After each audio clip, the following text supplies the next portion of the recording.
क्या तुमने कभी किसी ऐसे व्यक्ति को देखा है जो भरे बाजार में भी एकांत में हो, जो राज दरबार में बैठा हो और फिर भी किसी गहरी शांति में डूबा हो, जो बोले और उसके शब्दों में कोई अहंकार ना हो, जो सुने और उसके सुनने में कोई निर्णय ना हो, जो हंसे और उस हंसी में कोई कृत्रिमता ना हो, जो दुख में भी न डूबे, सुख में भी न बहे, जो संसार में रहे और फिर भी संसार जिसे छू न पाए? यदि तुमने ऐसा कोई व्यक्ति देखा है तो तुमने एक ज्ञानी को देखा है, और यदि नहीं देखा तो आज देखो राजा जनक को। यही चतुर्थ अध्याय का विषय है। यह अध्याय उस ज्ञानी की अवस्था का वर्णन है जो जनक ने प्राप्त की। वह अवस्था जो बाहर से साधारण दिखती है परंतु भीतर से असाधारण है। वह अवस्था जो शब्दों में पूरी तरह नहीं आती, परंतु जब कोई उसमें होता है तो उसके पास बैठने मात्र से शांति मिलती है। यह अध्याय केवल जनक की कथा नहीं है, यह उस संभावना की कथा है जो प्रत्येक मनुष्य के भीतर है। वह संभावना जो प्रतीक्षा में है कि कोई उसे पहचाने। वह पृष्ठभूमि जो चतुर्थ अध्याय को जन्म देती है। 3 अध्याय बीत चुके थे। मिथिला के उस एकांत कक्ष में जो संवाद हुआ था, वह संवाद साधारण नहीं था। वह 2 व्यक्तियों की बातचीत नहीं थी। वह एक जागी हुई चेतना का, एक सोई हुई चेतना से संवाद था। वह एक प्रज्वलित दीपक का अंधेरे कमरे से संवाद था। जब दीपक जलता है तो अंधेरा नहीं रहता। जब ज्ञान का प्रकाश आता है तो अज्ञान नहीं रहता। प्रथम अध्याय में अष्टावक्र ने वह बीज बोया था जो हर मनुष्य के हृदय में बोया जाना चाहिए। तुम शरीर नहीं हो, तुम मन नहीं हो, तुम वह शुद्ध चेतना हो जो इन सबको देख रही है। यह बीज बोते समय अष्टावक्र जानते थे कि यह बीज किस भूमि में पड़ रहा है। जनक की भूमि उर्वर थी। वर्षों की जिज्ञासा, वर्षों की खोज, वर्षों की तड़प, यह सब उस भूमि को तैयार कर चुके थे। द्वितीय अध्याय में वह बीज अंकुरित हुआ था। जनक ने कहा था, मुझे बोध हो गया। उन्होंने अपने अनुभव को शब्द दिए थे। वे कह रहे थे, अरे मैं निर्मल हूं, मैं शांत हूं, मैं प्रकाश स्वरूप हूं। यह केवल शब्द नहीं थे, यह एक जागे हुए मनुष्य का उद्गार था। तृतीय अध्याय में अष्टावक्र ने उस बोध की जड़ें गहरी की थीं। उन्होंने कहा था, तुम वह विशाल चेतना हो जिसमें यह सारा संसार एक नाव की भांति तैर रहा है। उन्होंने आत्मा की महिमा का वर्णन किया था। वह स्वप्रकाश है, वह एक है, वह कर्ता नहीं है, वह साक्षी है। और अब चतुर्थ अध्याय। यहां जनक पुनः बोलते हैं, परंतु इस बार जो वे कहते हैं वह द्वितीय अध्याय से गहरा है। द्वितीय अध्याय में बोध नया था, ताजा था, जैसे अभी अभी भोर हुई हो। चतुर्थ अध्याय में वह बोध स्थिर हो रहा है, परिपक्व हो रहा है। वहां उत्साह था, यहां शांति है। वहां विस्मय था, यहां स्वाभाविकता है। और यही अंतर बताता है कि बोध कितना गहरा हुआ है। जैसे नई वर्षा का जल उत्साह से बहता है और धीरे धीरे भूमि में समाता जाता है। जब वह भूमि में गहरे समा जाता है तो स्थायी हो जाता है।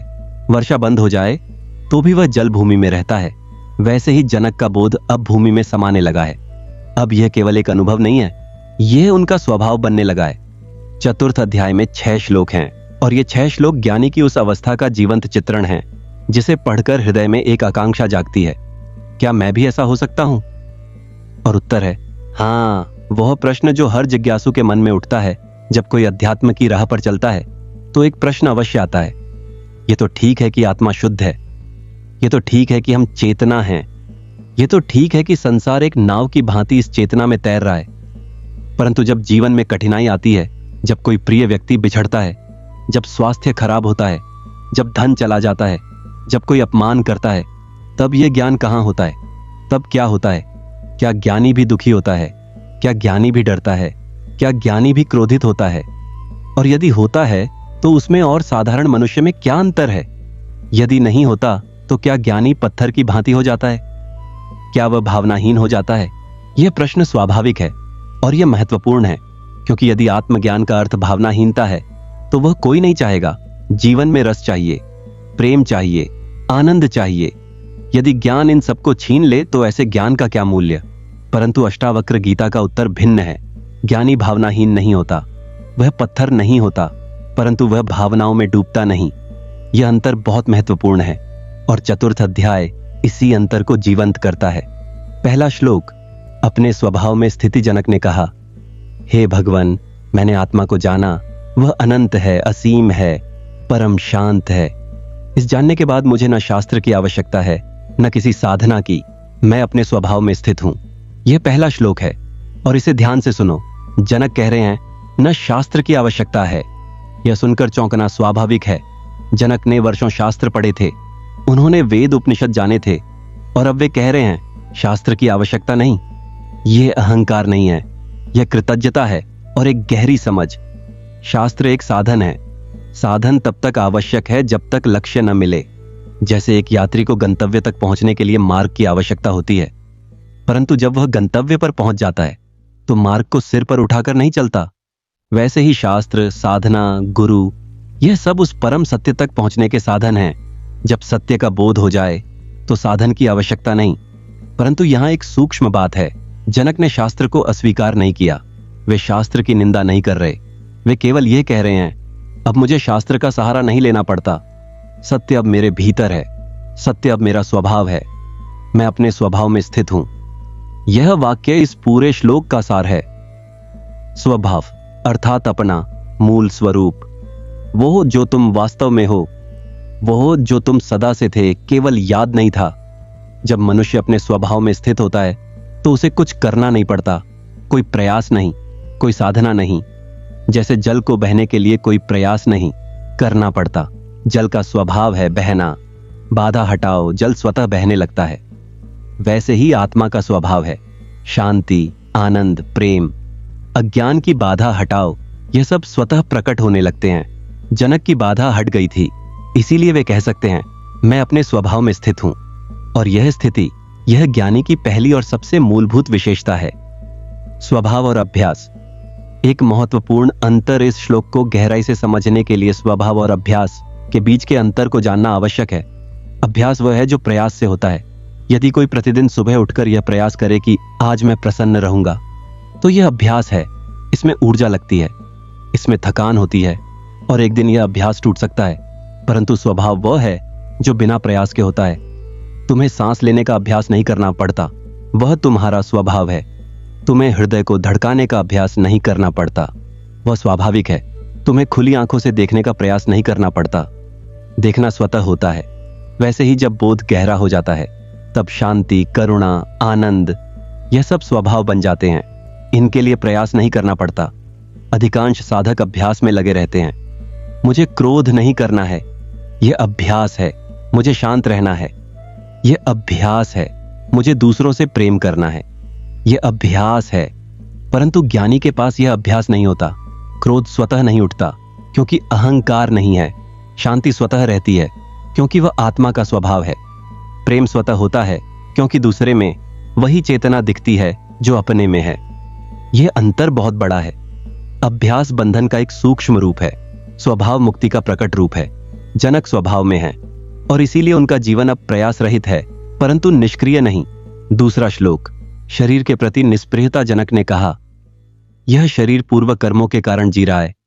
यह रहे या जाए मुझे कोई अंतर नहीं पड़ता। मैं शरीर नहीं हूं, शरीर के रहने से मेरा कोई लाभ नहीं, शरीर के जाने से मेरी कोई हानि नहीं। मैं वह शुद्ध चेतना हूं जो न आती है न जाती है। यह श्लोक उस सत्य को स्पर्श करता है जो मनुष्य के लिए सबसे कठिन है, मृत्यु का स्वीकार। संसार में जितने भय हैं उनमें से अधिकांश मृत्यु के भय से जुड़े हैं। यह नहीं मिला तो जीवन अधूरा रह जाएगा। वह चला गया, अब कैसे जीऊंगा? यह रोग आया, न जाने क्या होगा। वृद्धावस्था आ रही है, शरीर कमजोर होगा। यह सब मृत्यु भय के विभिन्न रूप हैं। और इसी मृत्यु भय के कारण मनुष्य अनेक अनुचित कार्य करता है। वह झूठ बोलता है डर से, वह दूसरों को कष्ट देता है डर से, वह लालच करता है डर से, क्योंकि उसे लगता है यदि यह नहीं पाया तो जीवन में कमी रहेगी, और कमी के साथ मरना नहीं चाहता। परंतु जनक कह रहे हैं, शरीर रहे या जाए मुझे कोई अंतर नहीं। यह कहां से आती है? यह निष्प्रियता, इस जानने से कि मैं शरीर नहीं हूं। जब तुम जानते हो कि तुम वस्त्र नहीं हो, तो वस्त्र के पुराने होने का दुख नहीं, फटने का भय नहीं। वस्त्र पुराना होगा, नया पहन लेंगे। वस्त्र खो जाए, दूसरा ले लेंगे। वैसे ही जो जानते हैं कि शरीर केवल एक माध्यम है, उनके लिए शरीर का जाना भी उसी स्वाभाविकता से होता है जैसे एक पुराना वस्त्र उतारना। मैं वह चेतना हूं जो न आती है न जाती है। यह सत्य जब अनुभव में उतरता है तो मृत्यु भय की जड़ कट जाती है, और मृत्यु भय की जड़ कटते ही जीवन खिल उठता है। जो मृत्यु से नहीं डरता वह सच्चे अर्थ में जीता है। उसके प्रेम में भय नहीं होता, उसके कर्म में डर नहीं होता, उसके शब्दों में कपट नहीं होता, क्योंकि वह जानता है मुझे खोने के लिए कुछ नहीं है। यह स्वतंत्रता असाधारण है और यह ज्ञानी की दूसरी विशेषता है। मृत्यु का सत्य वेदांत की दृष्टि से मृत्यु क्या है? यह प्रश्न मानव सभ्यता ने सदा पूछा है। हर धर्म ने, हर दर्शन ने इसका उत्तर खोजा है। वेदांत का उत्तर स्पष्ट है। मृत्यु शरीर की होती है, आत्मा की नहीं। आत्मा न कभी जन्मी न कभी मरेगी, वह अजन्मा है, अविनाशी है, शाश्वत है। जैसे एक नाटक में एक पात्र की मृत्यु होती है, परंतु अभिनेता नहीं मरता, पात्र का अंत होता है, अभिनेता का नहीं। वैसे ही इस जीवन नाटक में शरीर का अंत होता है, आत्मा का नहीं। परंतु हम पात्र में इतने खो जाते हैं कि पात्र और अभिनेता का भेद भूल जाते हैं, और तब मृत्यु भयावह लगती है। जब यह भेद याद आता है, जब यह जान लिया कि मैं पात्र नहीं अभिनेता हूं, तब मृत्यु का भय समाप्त होता है। जनक यह जान चुके हैं, इसीलिए वे कह सकते हैं शरीर रहे या जाए मुझे कोई अंतर नहीं। यह वैराग्य नहीं है, यह ज्ञान है। वैराग्य में एक प्रकार का संघर्ष होता है। मुझे संसार छोड़ना है, शरीर से उदासीन रहना है। ज्ञान में कोई संघर्ष नहीं। मैं शरीर हूं ही नहीं, तो उदासीनता किससे? यह बहुत सूक्ष्म अंतर है, परंतु यह बहुत बड़ा अंतर है। वह भय जो जीवन को सीमित करता है, मृत्यु भय केवल मृत्यु का भय नहीं है। यह भय जीवन के हर क्षेत्र में व्याप्त है। व्यवसाय में यदि यह व्यापार विफल हो गया तो यह भय, संबंधों में यदि वह मुझे छोड़ दे तो यह भय, स्वास्थ्य में यदि यह बीमारी बढ़ गई तो यह भय, समाज में यदि लोगों ने बुरा कहा तो यह भय। यह सब भय मृत्यु भय के विभिन्न रूप हैं। सब में एक ही भाव है, कुछ खो जाएगा और वह खोना असहनीय होगा। परंतु जो जानता है कि मैं वास्तव में कुछ खो नहीं सकता, क्योंकि आत्मा अविनाशी है, उसके लिए यह सब भय क्षीण हो जाते हैं। शरीर खो सकता है, मैं नहीं। धन खो सकता है, मैं नहीं। संबंध बदल सकते हैं, मैं नहीं। यश जा सकता है, मैं नहीं। जब यह जान लिया तो भय का आधार ही हट जाता है, और भय के बिना जीवन, वह जीवन कितना विशाल, कितना मुक्त, कितना आनंदपूर्ण होता है। जनक उसी जीवन में थे। तीसरा श्लोक, समुद्र और तरंगें। जनक ने कहा, जिस प्रकार विशाल समुद्र में अनेक तरंगें उठती हैं और समाती हैं, उसी प्रकार मेरे इस चित्त समुद्र में जगत की घटनाएं, विचार और अनुभव उठते हैं और समाते हैं। मैं न किसी को ग्रहण करता हूं, न किसी को त्याग, मैं केवल साक्षी हूं। यह श्लोक ज्ञानी की सबसे विशेषता दर्शाता है, साक्षी भाव। और इसे समझने के लिए समुद्र और तरंगों की उपमा को गहराई से देखना होगा। समुद्र में अनगिनत तरंगें उठती हैं। कुछ तरंगें छोटी हैं, कुछ विशाल, कुछ शांत, कुछ तूफानी, कुछ सुंदर, कुछ भयावह। परंतु समुद्र के लिए सब तरंगें समान हैं। समुद्र न किसी तरंग को पकड़ता है, न किसी को भगाता है। तरंगें आती हैं, समुद्र उन्हें आने देता है। तरंगें जाती हैं, समुद्र उन्हें जाने देता है। समुद्र को न किसी तरंग से प्रेम है, न किसी से घृणा। समुद्र बस है और तरंगें उसमें हैं। वैसे ही जनक का चित्त समुद्र है, उसमें जगत की तरंगें उठती हैं। कोई खुशखबरी आती है, यह एक तरंग है। कोई दुखद समाचार आता है, यह एक तरंग है। कोई प्रशंसा करता है, यह एक तरंग है। कोई निंदा करता है, यह एक तरंग है। कोई विचार आता है, यह एक तरंग है। कोई भावना उठती है, यह एक तरंग है। परंतु जनक जो समुद्र हैं, न किसी तरंग को पकड़ते हैं, न किसी को भगाते हैं। वे केवल साक्षी हैं। यह साक्षी भाव, यह ज्ञानी की तीसरी विशेषता है, और यह उन्हें एक असाधारण स्वतंत्रता देता है। साधारण मनुष्य की तरह नहीं, जो हर तरंग में बह जाता है। खुशखबरी आई, उत्साह से उछल पड़ता है। दुखद समाचार आया, टूट जाता है। प्रशंसा सुनी, अहंकार फूल जाता है। निंदा सुनी, क्रोध भड़क उठता है। यह जीवन एक झूले की तरह है, कभी ऊपर कभी नीचे। परंतु जनक उस झूले में नहीं है, वे वह हैं जो झूले को देख रहे हैं। साक्षी भाव, यह निष्क्रियता नहीं है। यहां एक महत्वपूर्ण स्पष्टीकरण आवश्यक है। साक्षी होने का अर्थ यह नहीं कि कुछ करो ही नहीं। जनक राजा थे, वे प्रतिदिन अनेक निर्णय लेते थे, वे न्याय करते थे, वे प्रजा की समस्याएं सुनते थे, वे युद्ध और शांति के विषय में सोचते थे। यह सब वे करते थे, परंतु एक भिन्न भाव से। साधारण राजा करता है और परिणाम की चिंता में रहता है। रात को सोता है तो विचार चलते रहते हैं। यदि वह निर्णय गलत था तो, यदि प्रजा नाराज हो गई तो, यदि राज्य में कलह हो गई तो। ज्ञानी राजा करता है पूरी निष्ठा से, पूरी बुद्धि से, पूरी ऊर्जा से, और फिर छोड़ देता है। मैंने जो उचित था वह किया, परिणाम मेरे हाथ में नहीं। यह साक्षी भाव है। और विचित्र बात यह है, साक्षी के रूप में जो कर्म होता है वह अधिक उत्कृष्ट होता है, क्योंकि उसमें भय नहीं होता, उसमें आसक्ति नहीं होती, उसमें अहंकार नहीं होता। भय के साथ किए कर्म में त्रुटियां होती हैं, आसक्ति के साथ किए कर्म में पक्षपात होता है, अहंकार के साथ किए कर्म में अनावश्यक प्रतिस्पर्धा होती है। परंतु साक्षी के रूप में किया कर्म शुद्ध होता है, स्पष्ट होता है, उचित होता है। जैसे शांत जल में प्रतिबिंब स्पष्ट होता है, हिले हुए जल में नहीं। जनक का चित्त शांत था, इसीलिए उनके निर्णय स्पष्ट थे, उनका शासन उत्कृष्ट था। एक जीवंत उदाहरण साक्षी भाव की व्यावहारिकता। यह सब सिद्धांत में अच्छा लगता है, परंतु जीवन में यह कैसे काम करता है? एक उदाहरण लो।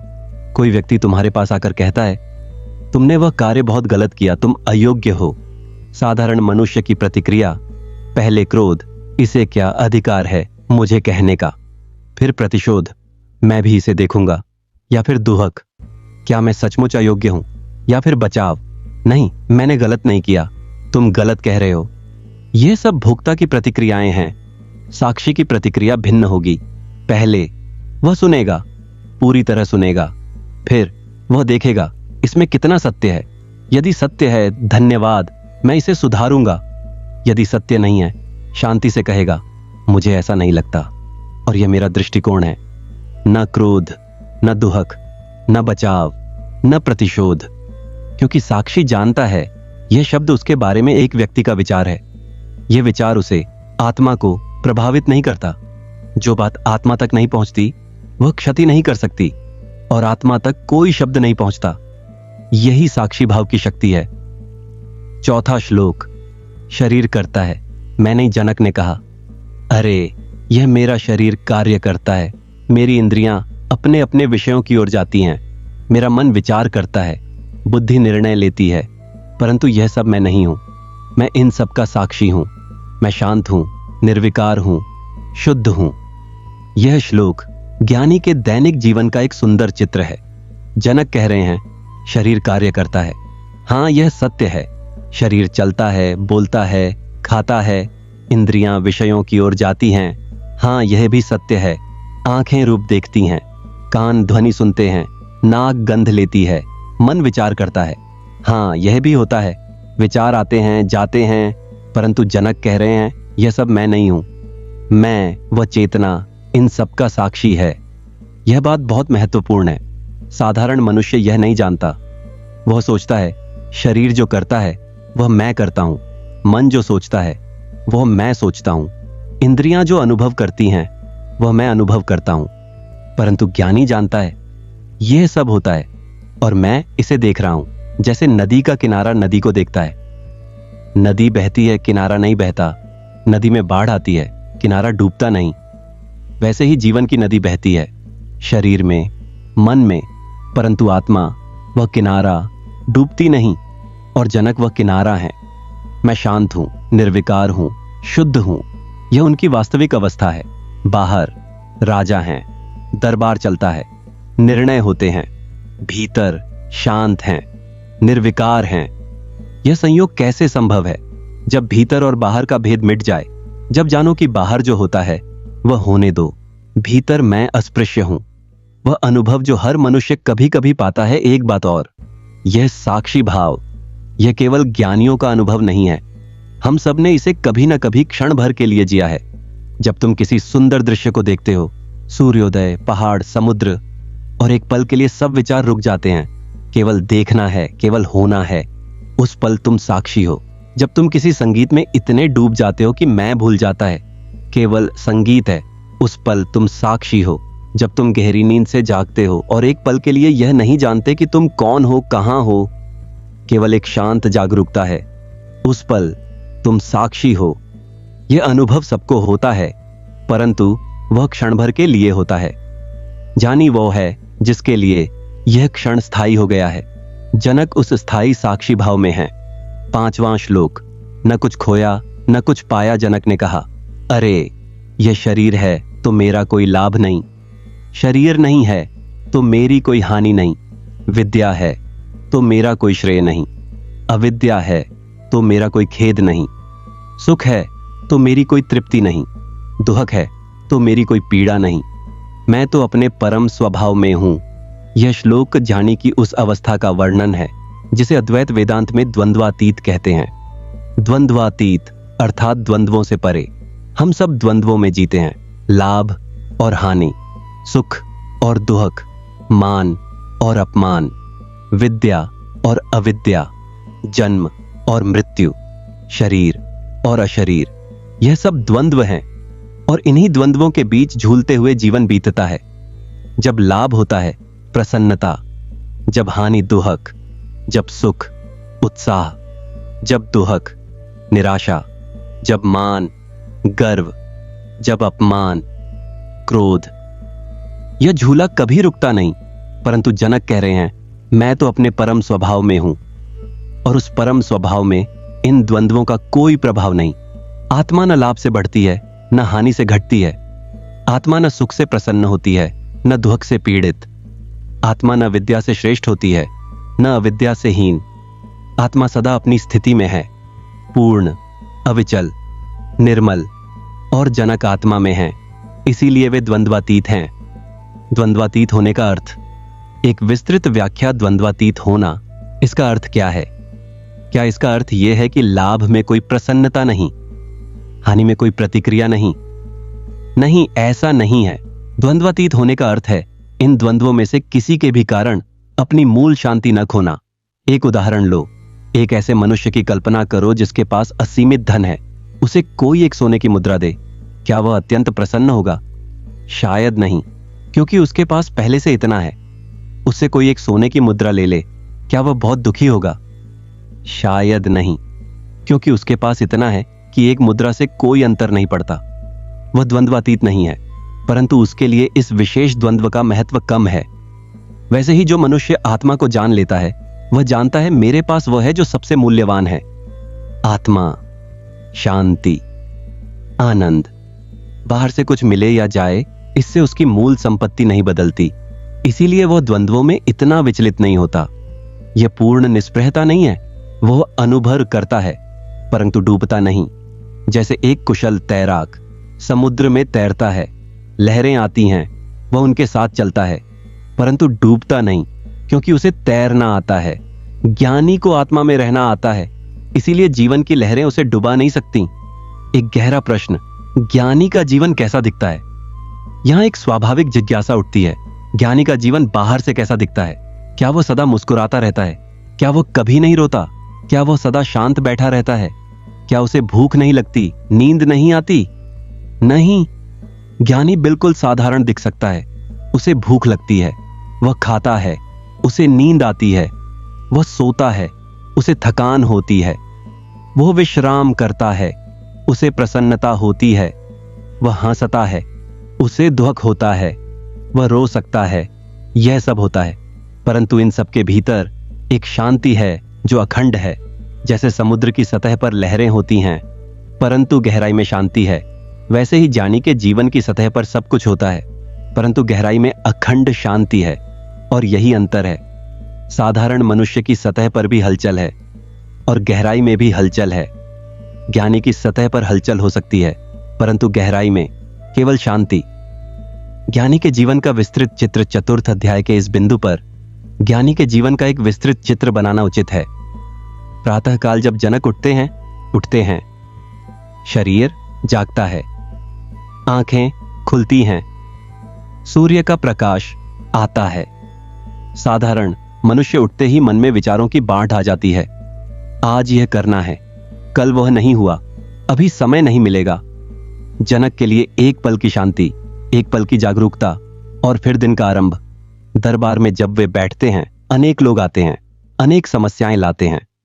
कोई प्रशंसा करता है, कोई शिकायत लाता है।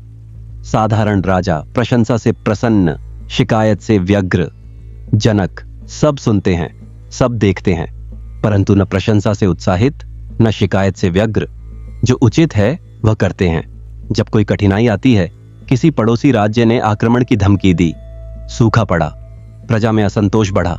साधारण राजा भय, व्यग्रता, रात को नींद नहीं। जनक परिस्थिति देखते हैं, उपाय सोचते हैं, निर्णय लेते हैं और फिर शांत रहते हैं। जो हाथ में है वह करते हैं, जो हाथ में नहीं उसकी चिंता नहीं। जब एकांत मिलता है, जनक बैठते हैं, मन शांत है, भीतर वो विशाल चेतना है जो सदा थी, सदा है। उस एकांत में न कोई विचार का बोझ है, न कल की चिंता, न बीते का पश्चाताप, केवल होना। यही जनक का जीवन है। बाहर से साधारण, भीतर से असाधारण। छठा श्लोक। खोज का अंत। जनक ने कहा, अरे जो योग करते हैं वे कुछ पाना चाहते हैं, जो ज्ञान खोजते हैं वे कुछ जानना चाहते हैं, जो भक्ति करते हैं वे कहीं पहुंचना चाहते हैं, परंतु मुझे अब कुछ नहीं चाहिए, मैं अपने स्वरूप में हूं। यही सब कुछ है। यह श्लोक खोज के अंत की बात करता है और यह सुनने में विरोधाभास लग सकता है, क्योंकि हम सोचते हैं खोज करते रहना चाहिए, जिज्ञासा रहनी चाहिए, और यदि खोज रुक गई तो क्या आलस्य आ गया। परंतु यहां जो खोज रुक रही है वह आलस्य से नहीं, यह खोज रुक रही है क्योंकि जो खोजा जा रहा था वह मिल गया। जैसे एक व्यक्ति अपने घर की चाबी ढूंढ रहा है, वह हर कमरे में जाता है, हर दराज खोलता है और फिर पाता है चाबी तो उसकी जेब में ही थी। अब क्या वह और खोजता रहेगा? नहीं, खोज समाप्त हुई। वैसे ही जनक वर्षों से खोज रहे थे, शास्त्रों में, विद्वानों में, साधनाओं में, और अष्टावक्र ने दिखाया जो खोज रहे थे वह तुम्हारे भीतर है, तुम वही हो। बोध हुआ, खोज समाप्त हुई, अब कोई और खोज नहीं, मैं अपने स्वरूप में हूं। यही काफी है, यही सब कुछ है। खोज का अंत और नई शुरुआत। परंतु यहां एक सूक्ष्म बात है, खोज का अंत यह जीवन का अंत नहीं है। जनक राजा रहे, वे जीते रहे, उन्होंने कार्य किए, प्रजा की सेवा की, परंतु यह सब अब एक भिन्न रंग में था। पहले कार्य इसलिए क्योंकि कुछ पाना है, अब कार्य इसलिए क्योंकि यह स्वाभाविक है। पहले जीना इसलिए क्योंकि जीवन से कुछ मिलेगा, अब जीना इसलिए क्योंकि जीवन ही आनंद है। पहले प्रेम इसीलिए क्योंकि बदले में प्रेम मिलेगा, अब प्रेम इसलिए क्योंकि प्रेम ही स्वभाव है।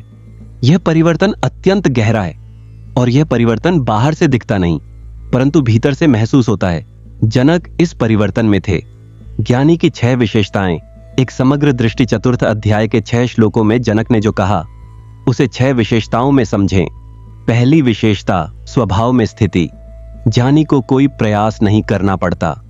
शांति, आनंद, करुणा, यह उसका स्वभाव है, उसे इन्हें कमाना नहीं पड़ता।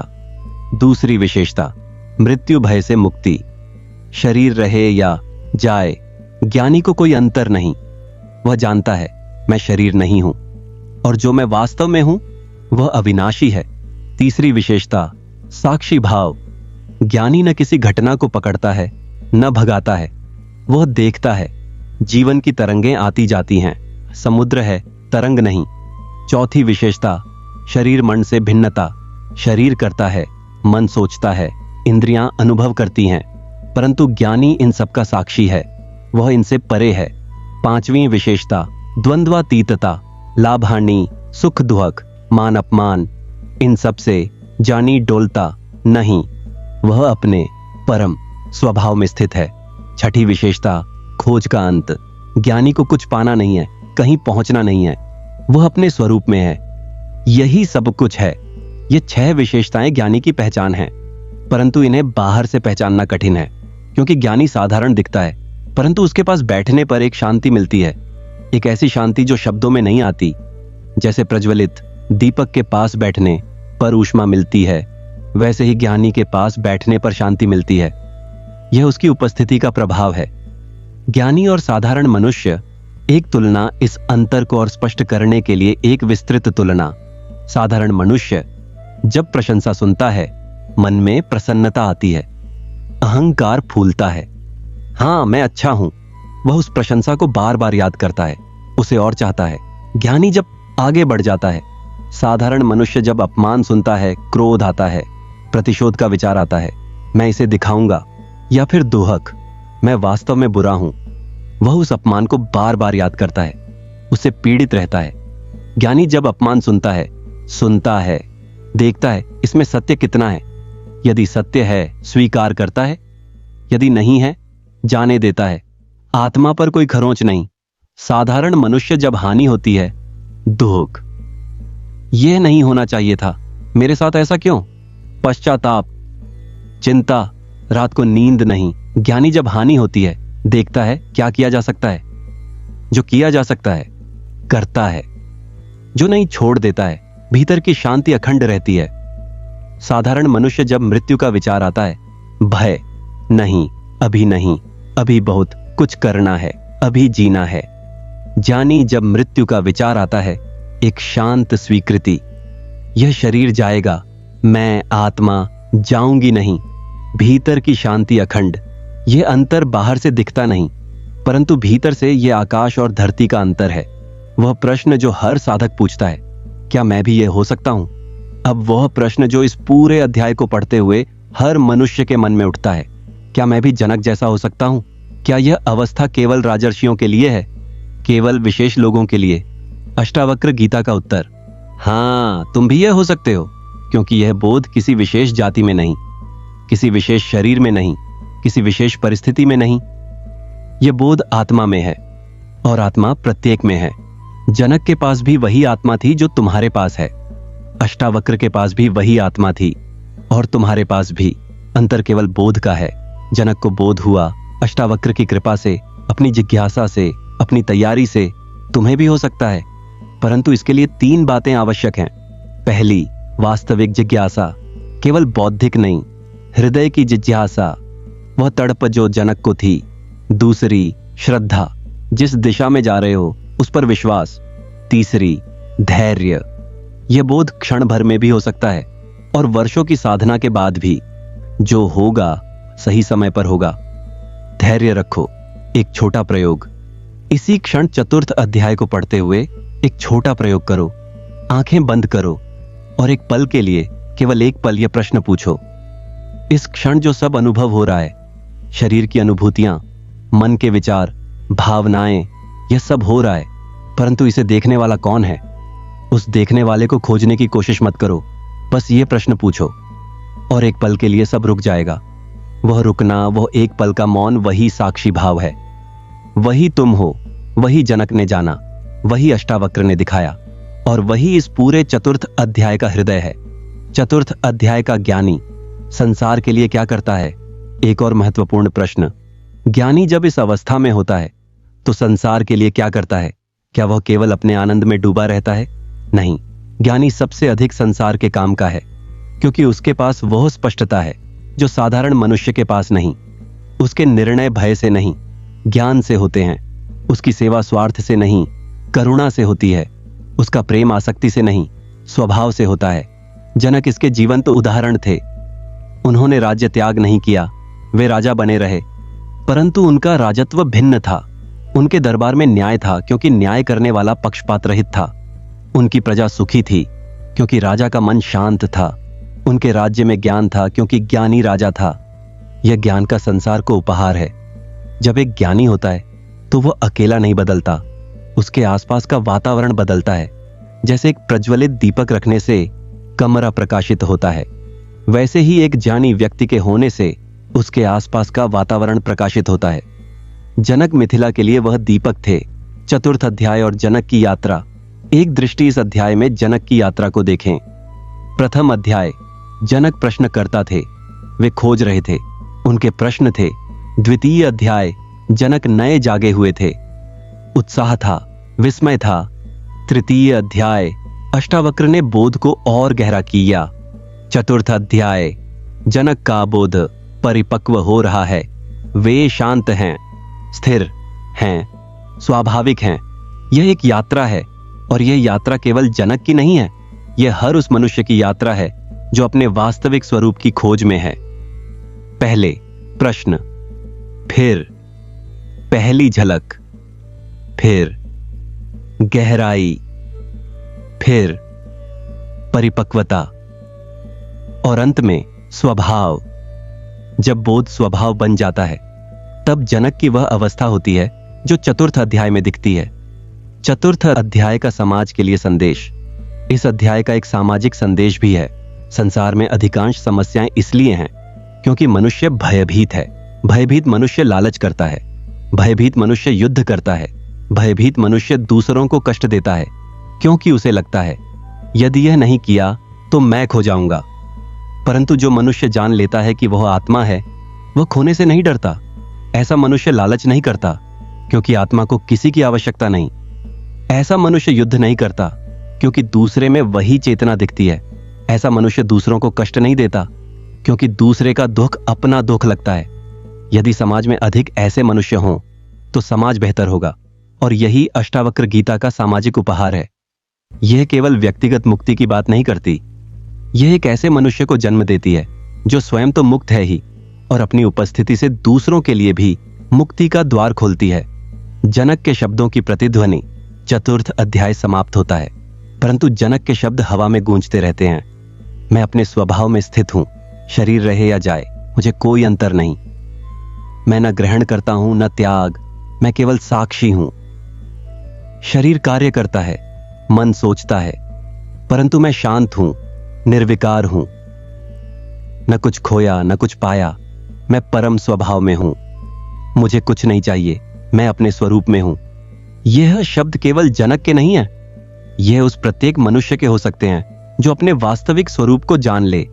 वह प्रत्येक मनुष्य जो यह पढ़ रहा है, वह तुम। चतुर्थ अध्याय का सार एक भाव में इस पूरे अध्याय को एक भाव में कहें। ज्ञानी वह है जो संसार में है परंतु संसार उसमें है, जो कर्म करता है परंतु करता नहीं है, जो सब अनुभव करता है परंतु किसी में डूबता नहीं, जो जीता है परंतु मृत्यु से नहीं डरता, जो प्रेम करता है परंतु आसक्त नहीं है, जो खोज चुका है और पाया है कि जो खोज रहा था वह सदा से था। वह है अपने स्वभाव में और वह स्वभाव तुम्हारा भी है, बस इसे जानना है। और जब यह जान लो तो तुम भी जनक हो। अंतिम भाव, एक मौन में चतुर्थ अध्याय की विदाई। अष्टावक्र और जनक उस एकांत कक्ष में बैठे हैं। जनक बोल चुके हैं, अष्टावक्र सुन रहे थे और अब मौन है। वह मौन जो शब्दों से अधिक गहरा है, वह मौन जो दो जागे हुए मनुष्यों के बीच होता है, जब कोई कहने को नहीं रहता, जब सब जाना जा चुका होता है, जब केवल होना रहता है। उस मौन में अष्टावक्र की मुस्कान थी और जनक की आंखों में एक गहरी शांति थी।